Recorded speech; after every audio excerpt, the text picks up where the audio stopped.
Good morning to all of you my dear students, welcome to my channel NB classes 2। आज मैं आपको Geetika book magic Pathmala class 7 का chapter का नाम है हीरे मोती। इसका मैं आज आपको मौखिक, लिखित और साथ में इसका टोटल एक्सरसाइज बताने वाली हूँ। तो स्टार्ट करने से पहले आप मेरे इस चैनल को लाइक करें, शेयर करें और सब्सक्राइब भी करें और मुझे कमेंट सेक्शन में भी लिखें कि आपको कौन से चैप्टर का क्वेश्चन आंसर चाहिए। मैं कोशिश करूँगी अपने इस वीडियो में लाने की।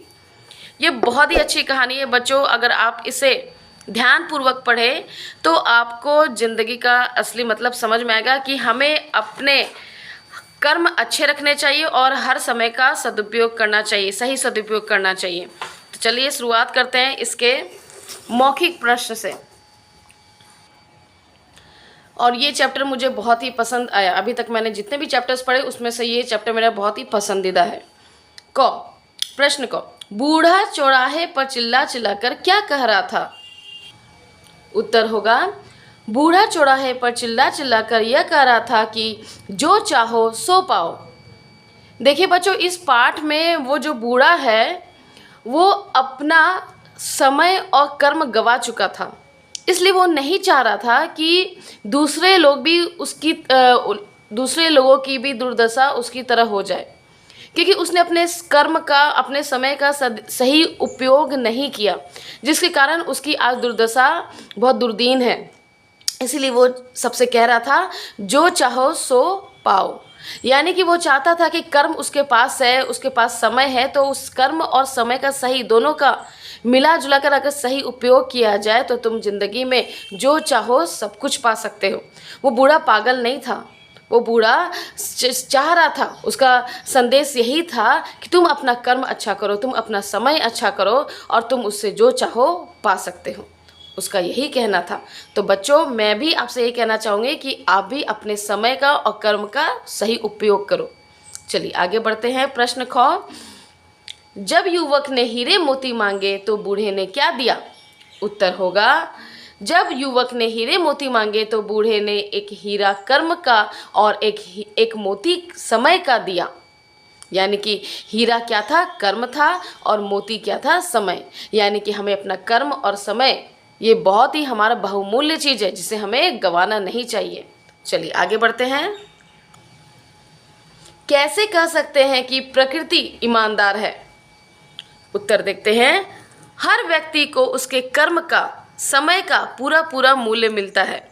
जिसने जितना कर्म किया है, समय लगाया है, उसे उसकी कीमत फल के रूप में अवश्य मिलती है।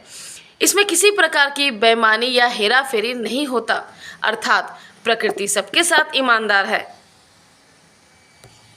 प्रश्न घ, प्रकृति का क्या नियम है?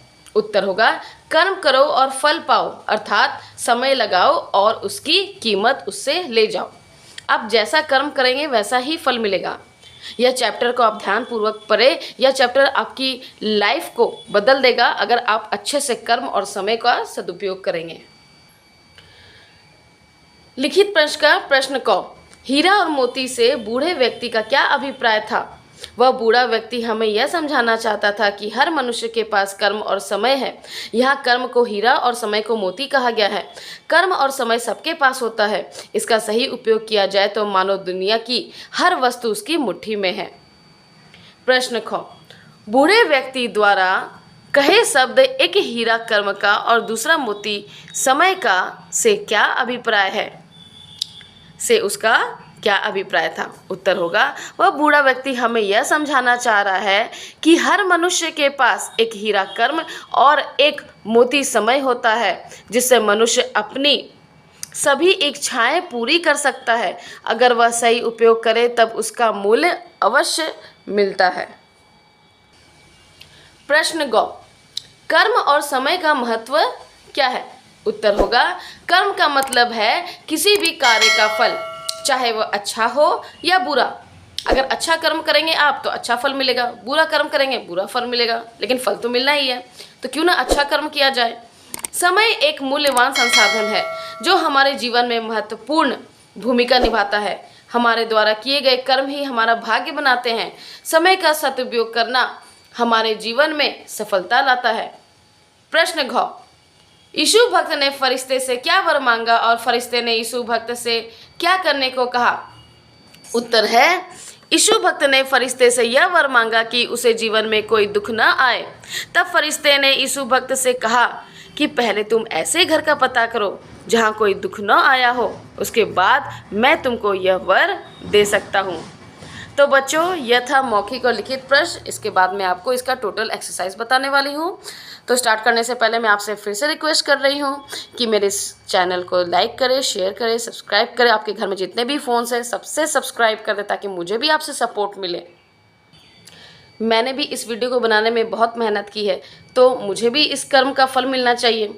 तो चलिए स्टार्ट करते हैं। तो इसलिए सब्सक्राइब कर दिया कीजिए। सही उत्तर पर सही का चिन्ह लगाएं।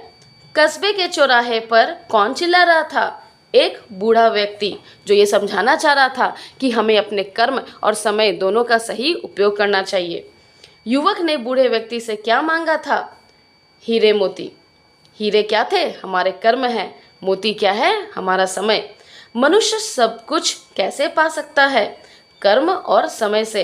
अगर वो अच्छा कर्म करे, समय का सही सदुपयोग करे, तो उसे दुनिया की हर चीज़ मिल सकती है। संसार में कर्म और समय किसको प्राप्त हो सकता है? पढ़े लिखे को, सभी को। ये उत्तर नहीं होगा, क्योंकि संसार में कर्म और समय सभी के पास है, चाहे वो पढ़े लिखे हो, अमीर गरीब हो, कोई भी हो, तो सभी को कर्म और समय प्राप्त होता है। 4 नंबर देखेंगे, सही मिलान कीजिए।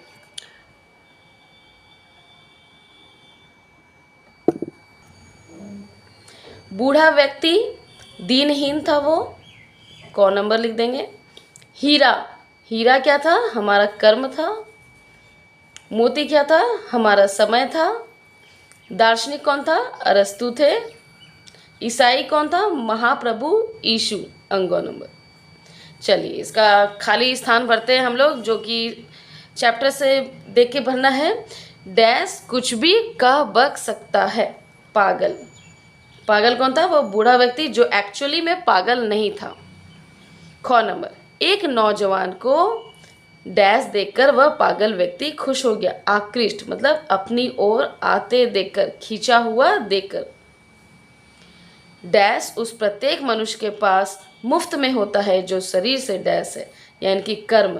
कर्म हर मनुष्य के पास होता है जो व्यक्ति स्वस्थ होता है। अगर आप स्वस्थ हैं तो आप अपना कर्म अच्छा से कर सकते हैं। संसार का कोई मनुष्य ऐसा नहीं है जो दुखी न हो, यानी कि यहाँ पर था अभावग्रस्त न हो। मतलब हर कोई जो है हर चीज़ का, मतलब किसी न किसी चीज़ का रोना रोते रहता है, तो मतलब दुखी है। अंगो नंबर, प्रत्येक मनुष्य का जीवन उसके कर्म और समय के अनुसार होता है, यानी कि हर मनुष्य का जीवन कर्म और समय से निर्धारित किया जाता है। अगर वो अच्छा कर्म करेगा तो उसको अच्छा मिलेगा, बुरा कर्म करेगा बुरा मिलेगा। उसके बाद गद्यांश है बच्चों। गद्यांश बहुत ही सरल है, आप आराम से कर लेंगे। चलिए मैं इसके बाद भाषा ज्ञान बताने वाली हूँ। इसमें क्या करना है? भाषा ज्ञान का एक नाम, अब दिए गए शब्दों के वचन बदल कर लिखिए। तो वचन बदलना है हम लोग को। लोक कथा लोक कथाएं, वस्तु वस्तुएं, भावना भावनाएं, लंगोटी लंगोटियाँ, दादी दादियाँ, बेईमानी बेईमानियाँ। आगे बढ़ते हैं। पाठ से क्रिया विशेषण शब्द ढूंढ कर नीचे लिखे। तो क्रिया विशेषण क्या होता है? क्रिया की विशेषता बताने वाले शब्दों को क्रिया विशेषण कहते हैं। तो देखिए पाठ में से कुछ शब्द मैंने चुने हैं।